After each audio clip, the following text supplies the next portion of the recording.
mean, it's as flat as they come, and it's been that way from the beginning, from the morning actually. There was a surge in the morning, it got sold into, and after that, it's basically been going nowhere, no indication of it going anywhere as well. I think at one point we got a 20-25 odd point bounce over the last 2-3 hours, and that's about it. It's one of the sort of flatter days we've seen in a while now. Mr. S.P. Tulsian and Deepan Mehta are with us. Mr. Tulsian, your thoughts on the broader mid and small cap part of the market. Are we in for some slightly longer period of consolidation? The action goes back to large caps, especially banks. I mean, before we took that break, you were saying you were expecting some recovery there, 1,000 points in the bank nifty, etc. What does that mean for the broader market? Prashant, in fact, the broader market on two sectors I've been cautioning. One is auto ancillaries, second is IT. I'm referring more the small and mid cap stocks, and definitely I'm keeping the cautious stance because the way you have seen having them risen, auto ancillary stocks have risen by about 30% to maybe 150% in this last couple of months, in spite of practically all. I have not seen a single auto ancillary company having posted Q1 bottom line in the black. That was obviously expected, but going ahead, definitely the pent-up demand and the recovery and the supply side to the auto ancillary scene coming back. But I don't know how far that will be seen reflected into the financials of Q2 and Q3 going forward. Difficult to take a call on that. But the share prices have seen risen quite a lot. Secondly, similar is the case with IT and IT-enabled services stocks. They have also risen by 50% to about 150% or maybe at least 100%. Come on third, the chemical stocks, there also we have seen a rally of at least 30% to 75%. So broadly, and in all these three segments, you have at least 30 to 50 stocks available. In auto ancillary, you have 50-55 stocks. In IT, you have about 30 stocks. And in chemical space, you have about 30 stocks available. So I'm not so much apprehensive or cautious on the chemical sector going ahead because still having the positive view. But at least on two sectors, you were expecting to see some kind of consolidation or maybe the profit booking or maybe the price correction. So yes, the small and mid cap stocks have risen, more especially in these three sectors. I'm not taking a general call. In fact, in the general, if you see generally mid and small caps still having a lot of values. But I won't be, I'll be a bit cautious on these three sectors at the current valuations. And as I've said that firstly, if the focus will be shifting back on the frontliner, that will also be seeing a pause coming back on the mid and small caps. So yes, keeping a positive view at least for next 1 week on the large caps, and maybe this mid and small cap will see, if not further correction, at least consolidation and more especially some kind of caution in these three sectors. Okay, got that point. Mr. Tulsian, thank you very much for being with us and giving us your views on the market and the stocks today. You have a good weekend and we will connect with you again come Monday afternoon. Well, on that note, it is time for us to move on and welcome in our alpha manager on the show as well. Jinesh Gopani of Axis Mutual Fund is joining in. He's head of equity. Jinesh, thank you for being with us. The market is getting a little wobbly. Lots of questions now looking at the sudden fall that we've seen in the US market itself. First and foremost, tell us this. I mean, are you worried looking at the run-up at all? Is there something that looks challenging to you looking at the current setup of the market? Yeah, hi. I would say we are not worried, but obviously the V-shaped recovery in the market has been, frankly, a surprise to us as well. However, if you really see, as the economy has opened up, clearly, there are businesses which were impacted due to lockdown have bounced back pretty sharply and nicely. They are maybe 70, 80 or even 90% to the pre-COVID levels.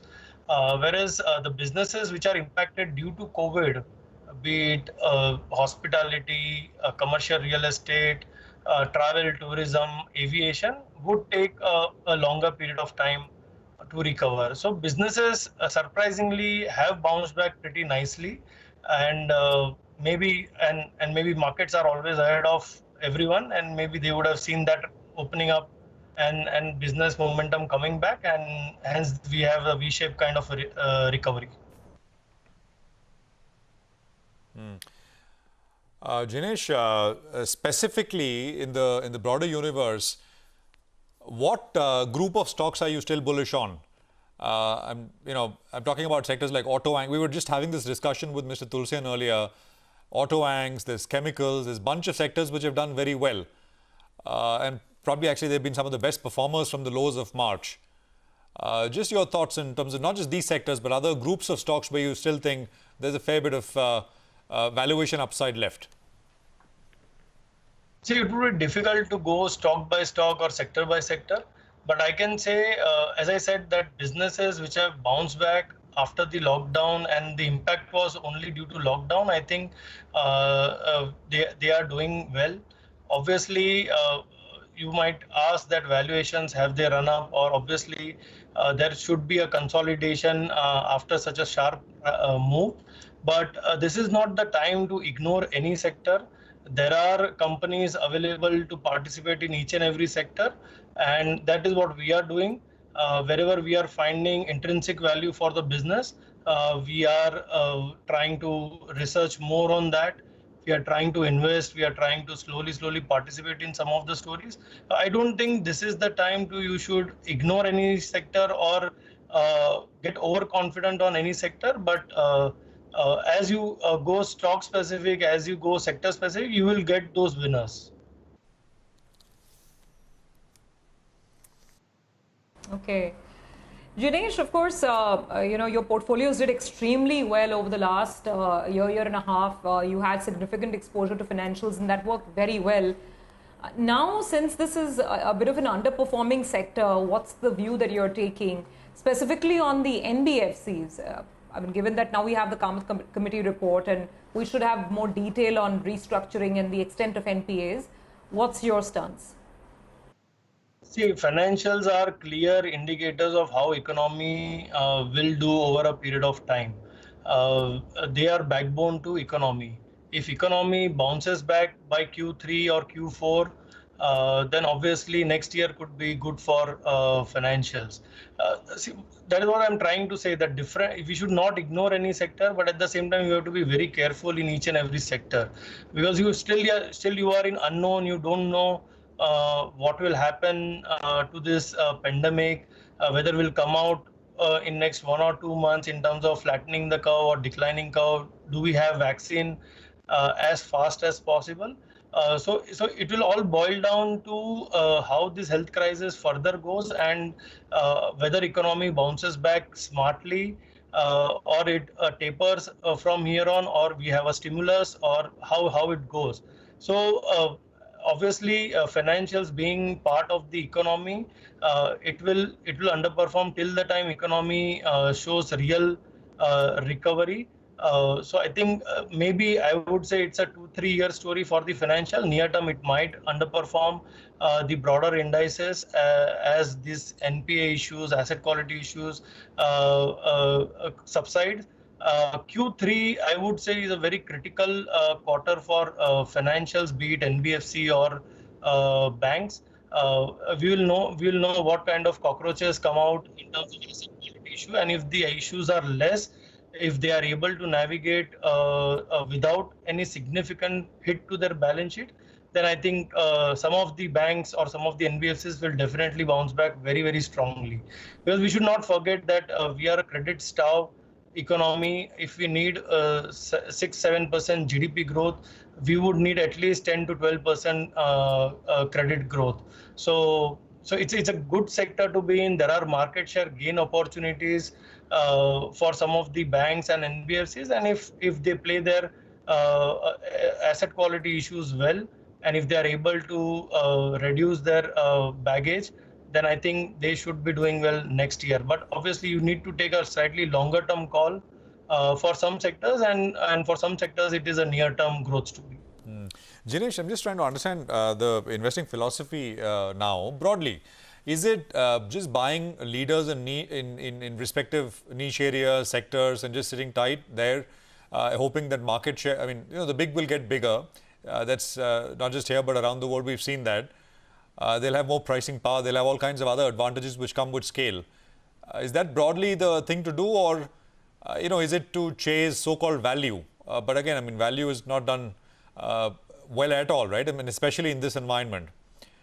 I know it's not either or that, but what's the overriding philosophy right now? So, frankly, our philosophy is to buy leaders or buy probable leaders, depending on the sectors where they are. There are great companies, there are great innovative companies who are growing at better than industry averages, delivering you higher than industry average ROEs or cash flows. I think at the end of the day, the proof of the pudding for any company is to deliver cash flows in non-financial space, and in the financial space to ensure that the solvency issues, the capital adequacy issue, ability to raise capital, ability to manage asset quality is done. I think at the end of the day, who would not want to be in with the leaders? Because at the end of the day, you have seen leaders make disproportionate profit pool for that sector, and if you are with them, then definitely the wealth creation opportunity is very, very large. Jinesh, thank you very much. It's good speaking with you. Appreciate you joining us and running us through what you're doing there at at Axis AMC. Well, the market has come up a little bit. We're up 30 points now, so it's not, all flat, but it's still 30 at this point in time. I think let's just look at the Bank Nifty as well, which has also come back into the green. It's up about 0.15%, 22,500 or so on the Nifty Bank. We will take a very quick break here. We'll be right back talking about stocks, getting you more opinion. Also some buy today, sell tomorrow.